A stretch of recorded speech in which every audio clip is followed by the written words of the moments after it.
નમસ્કાર વિદ્યાર્થી મિત્રો, હું શ્રુતિ સિરીઝ. આજે આપણે ગુજરાતી વિષયની અંદર ધોરણ 8 નો અભ્યાસ કરવાનો છે. એનું શીર્ષક છે નવા વર્ષના સંકલ્પો.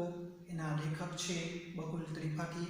આપણે વિદ્યાર્થી મિત્રો અગાઉ જોયું છે કે નવા વર્ષના દિવસે આપણે કેવા અલગ અલગ પ્રકારના સંકલ્પો કરીએ છીએ, પરંતુ એ સંકલ્પોને આપણે કોઈક ને કોઈક કારણ આપીને એ સંકલ્પોને આપણે ટકાવી શકતા નથી. ટૂંકમાં કહેવાનું એટલું જ છે કે આપણે કહીએ છીએ કે ભાઈ નવા વર્ષના દિવસે હું આ અલગ અલગ પ્રકારે સંકલ્પ લઈ.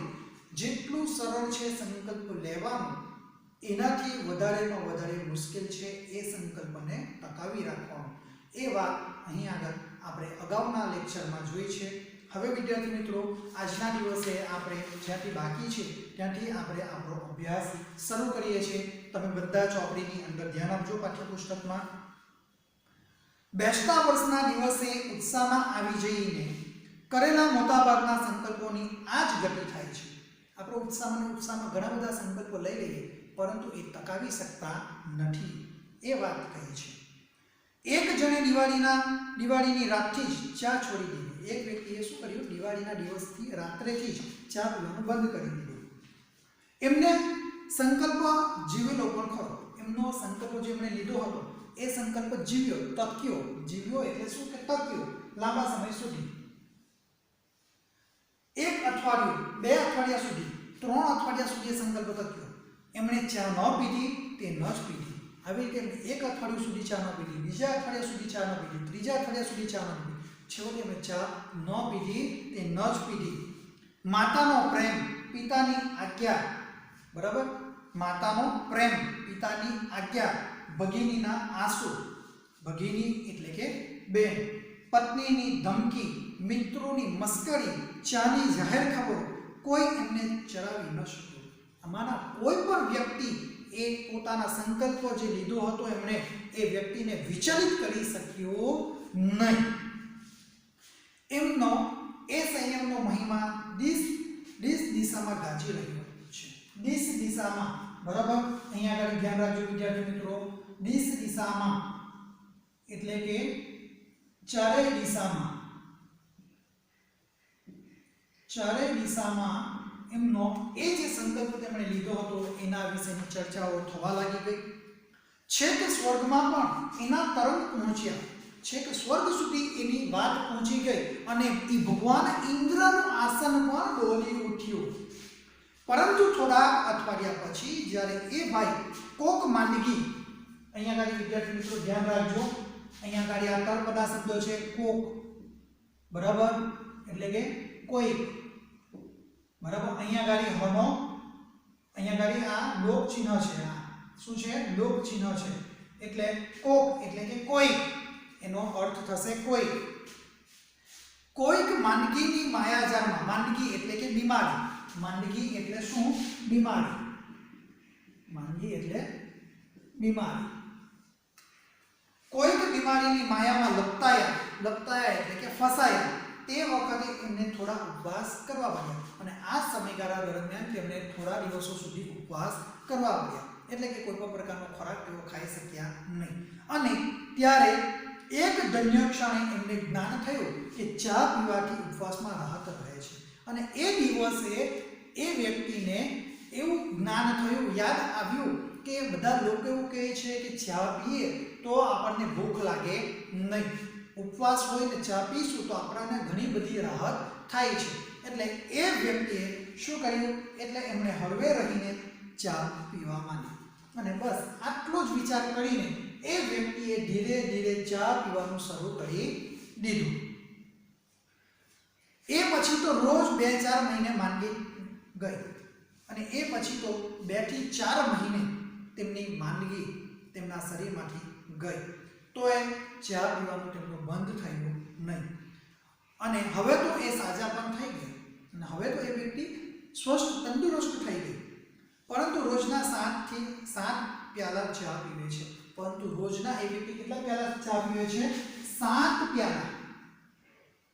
7 પ્યાલા એ વ્યક્તિ શું કરે છે? ચા પીએ છે. વિચાર કરો, 7 પ્યાલા ચા દરરોજ. આમ એમની માંદગીને બહાને એમનો સંકલ્પ સ્વર્ગે સિંધાવ્યો અને ફળી કઢી એમને પુનઃજન્મ જ ન લીધો અને ફળી પાછો આ સંકલ્પ કરવાનો બીજી વાર તેમણે ક્યારેય પ્રયત્ન પણ કર્યો નથી. ચા છોડવા જેવો જ બીજો એક લોકપ્રિય સંકલ્પ છે સિગારેટ છોડવાનો. કયો? ચા જે પીવાનો જે સંકલ્પ, ચા છોડવાનો જે સંકલ્પ હતો એના જેવો જ બીજો એક સંકલ્પ છે. કયો? તો ભાઈ સિગારેટ પીવાનો. સિગારેટ પીવાનો સંકલ્પ. કયો સંકલ્પ છે? સિગારેટ પીવાનો સંકલ્પ. એટલે કે સિગારેટ છોડવાનો, બરાબર. સિગારેટ અહીંયા આગળ જે પીએ છે એ સિગારેટ પીવાનો સંકલ્પ, એટલે કે સિગારેટ છોડવી, બરાબર. સિગારેટ પીવાનો જે સંકલ્પ હોય, બરાબર, એ છોડી દેવું એનો અર્થ એમ થશે. સિગારેટ છોડવા એટલે કે સિગારેટ છોડવાનો સંકલ્પ, બરાબર. એ સંકલ્પ પર તેમને ઘણો મુશ્કેલીરૂપ સાબિત થાય છે. ઘણો ઘણો અરસિક પત્નીઓના અને દુષ્ટ ડોક્ટરોના આગ્રહથી આ સંકલ્પ કરવો પડે છે. ઘણીવાર તો આપણે અરસિક, બરાબર, એટલે કે પોતાની પત્ની ન માનતી હોય, બરાબર, તો અમુક પત્નીઓના કારણે આવું કરવું પડે છે, અથવા દુષ્ટ ડોક્ટર આપણને એમની પાસે જતા હોય ને આપણને કોઈ ગંભીર બીમારી જણાવી દે, બરાબર, તો એના કારણે જ આપણે આવો સંકલ્પ લેતા હોઈએ છીએ. પણ અમરપત્તો તો ભાઈ કોણ લખાવીને આવ્યું છે? અમરપત્તો એટલે કે અમરત્વ એ કોઈ લઈને આવ્યું નથી. દરેક વ્યક્તિ, જે વ્યક્તિનો જન્મ થાય છે આ પૃથ્વીની ઉપર, એ દરેક વ્યક્તિનું મૃત્યુ નિશ્ચિત છે. એટલે કોઈ વ્યક્તિ એ હંમેશા માટે જીવિત રહેવાની નથી. એટલે ભાઈ સિગારેટના ધુમાડાની જેમ આવા સંકલ્પને પણ વેરાઈ જતા વાર નથી લાગતી. એટલે સિગારેટનો ધુમાડો જેવી રીતે ચારે દિશાની અંદર ફેલાઈ જાય, તેવી રીતે આપણે જે સંકલ્પ લઈએ ને એ સંકલ્પો પણ ચારે દિશાની અંદરથી ફેલાઈને કોઈક ને કોઈક કારણે તૂટી જતો જોવા મળે છે. એવા સંકલ્પો વેરવિખેર થઈ જતા જોવા મળે છે. કેટલાકને વળી દરેક કામમાં નિયમિત થઈ જવાની ધૂન વળગે છે. પણ એ કેટલા દિવસ? ઘણા બધા લોકો નક્કી કરે કે ભાઈ મારે કાયમ માટે નિયમિત થઈ જવું છે, બરાબર, પરંતુ એ નિયમિત ન થાય, એને ધૂન વળગે, થોડા દિવસો માટે, કાયમ માટેની નહીં, બરાબર. એટલે એ પ્રકારનો સંકલ્પ પણ તેનો તકી શકતો નથી. અને કેટલા દિવસ સુધી એ સંકલ્પ તકે? ઘણા લાંબા સમય સુધી એ સંકલ્પ તેનો તકી શકવાનો નથી. જ્યાં સૂરજ પણ વર્ષમાં અમુક મહિના રોજ થોડી સેકન્ડો મોડો ઉગે છે. સૂરજ છે એ સૂર્ય પર રોજ નિયમિત ઉગે છે, પરંતુ એ કોઈક ને કોઈક દિવસે વહેલો મોડો ચોક્કસપણે થાય છે. એટલે ત્યાં નિયમિત થવાની મહેચ્છા રાખનાર પામર માનવી તે વળી કોણ? હા, કેટલા મહાપુરુષો નિયમિત બની શક્યા છે. હા, ચોક્કસપણે કેટલાક મહાપુરુષો જે છે એ નિયમિત બની શક્યા હતા ખરા, પણ એ લોકો નિયમિત છે એટલે મહાપુરુષો નથી થયા. એ લોકો મહાપુરુષો છે એટલા માટે નિયમિત, એ લોકો નિયમિત છે, નિયમિત હતા એના કારણે મહાપુરુષો થયા એવું ન હતું, પરંતુ એ લોકો મહાપુરુષ હતા એના કારણે એ લોકો નિયમિત થઈ શક્યા છે. લેખક અહીંયા ગાડી એવું કહે છે. એક સંબંધીએ નવા વર્ષના દિવસે ક્રોધને જીતવાનો સંકલ્પ કરેલો. એક સંબંધી હતા, તેમણે શું સંકલ્પ કર્યો કે નવા વર્ષના દિવસે લીધો કે હવે પછી ક્યારેય કોઈના ઉપર ગુસ્સો કરવો નહીં.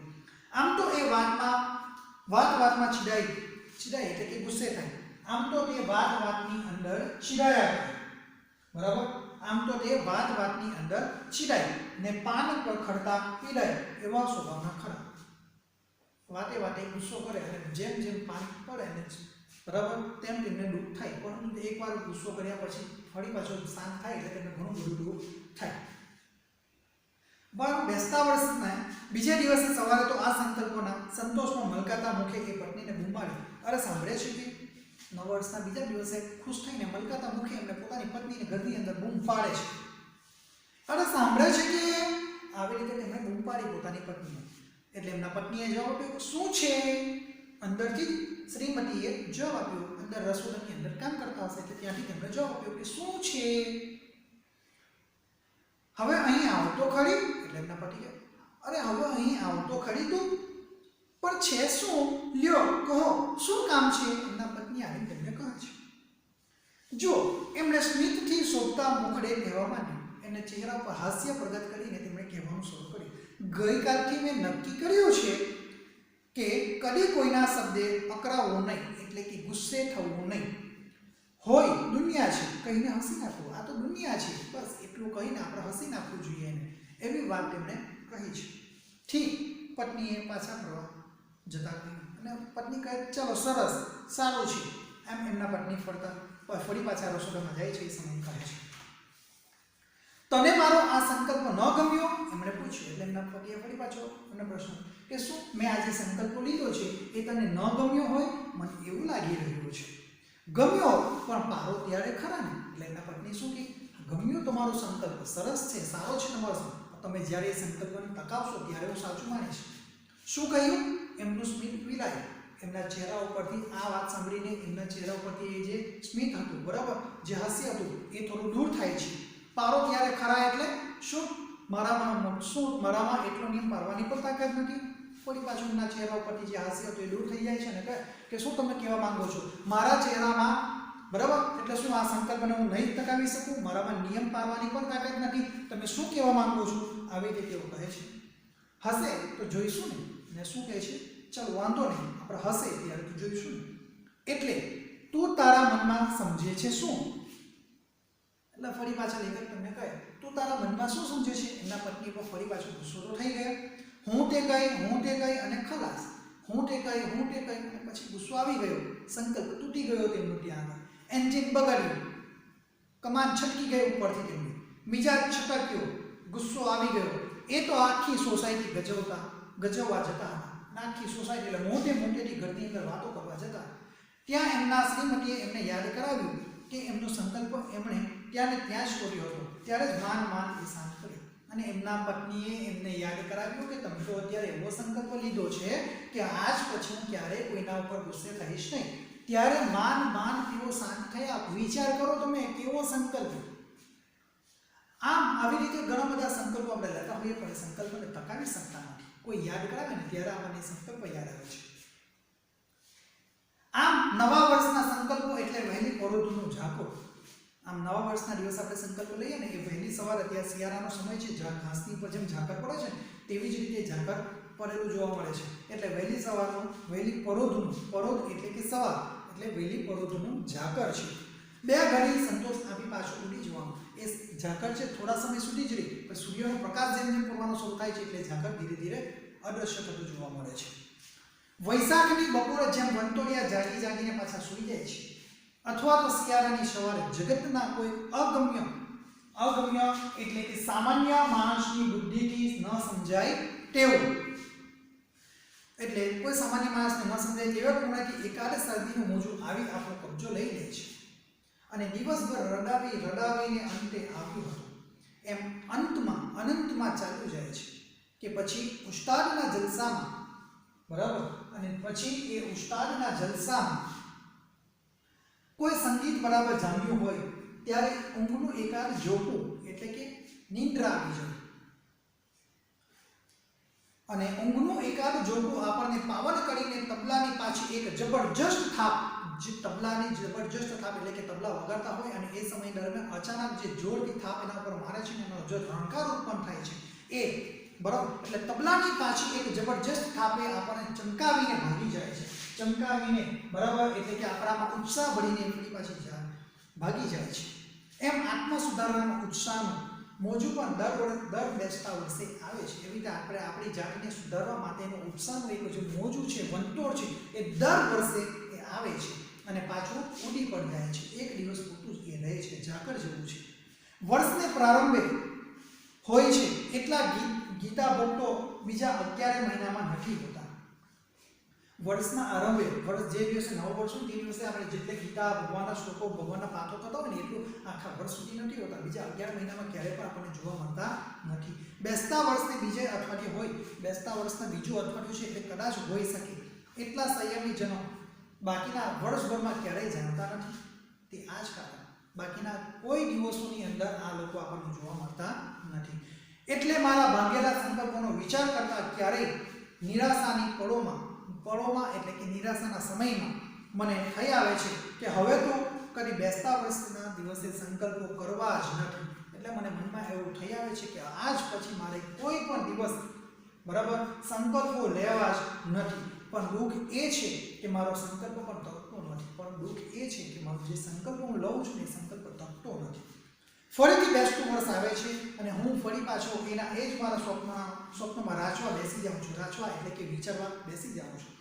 ઉત્સાહથી નવા સંકલ્પો કરી નાખું છું, ક્યારેક સહેજ સુધરતો લાગુ છું, ક્યારેક નાગલોકમાં જઈને પૃથ્વી પરની પ્રિયતમાને ભૂલી જનાર રાજકુમારની જેમ હું અન્ય પ્રવૃત્તિની ધમાલમાં પેલા સંકલ્પો વિસરી જાઉં છું. વિસરી જાઉં છું એટલે કે ભૂલી જાઉં છું. હું ઉત્સાહમાં આવીને મારા જે સંકલ્પો છે એ સંકલ્પોને હું ભૂલી જાઉં છું. અચાનક ઝબકીને જાગી જાઉં છું, ફરીથી દ્રઢ નિશ્ચય બનું છું, પણ તે પુનઃ સંકલ્પને વિસરવા માટે જ. કાનમાં પેલો રોલા મને કહ્યા કરે છે. રોલા એટલે કે ફ્રાન્સનો જગ વિખ્યાત સર્જક અને એક ચિંતક છે, તત્વચિંતક છે. એના વિચારો તેના કાનમાં કહ્યા કરે છે.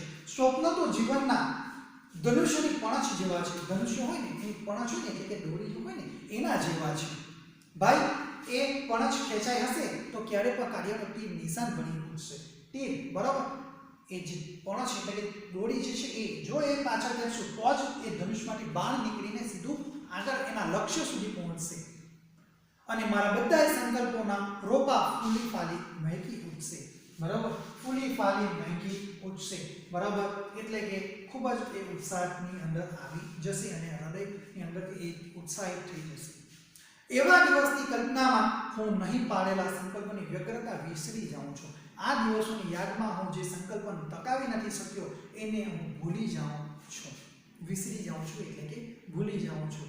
એ વાત તેમણે પ્રસ્તુત આ હાસ્ય નિબંધની અંદર તેમણે વાત રજૂ કરી છે. બકુલ ત્રિપાઠી દ્વારા સરસ રીતે વાત રજૂ થઈ.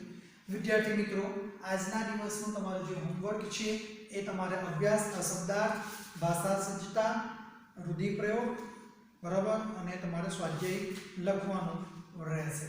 ઓકે, આજના દિવસે આપણું અહીંયા સુધી અભ્યાસ જોઈએ છે. આ તમે દરેક વિદ્યાર્થી તમારે શબ્દાર્થ લખવાના છે, રૂઢિપ્રયોગ લખવાના છે, ભાષા સજ્જતા લખવાની છે અને અભ્યાસ અને સ્વાધ્યાય તમારે લખવાનું છે. ઓકે, આવતીકાલે આપણે ફરી પાછા મળીશું. ત્યાં સુધી બાય બાય.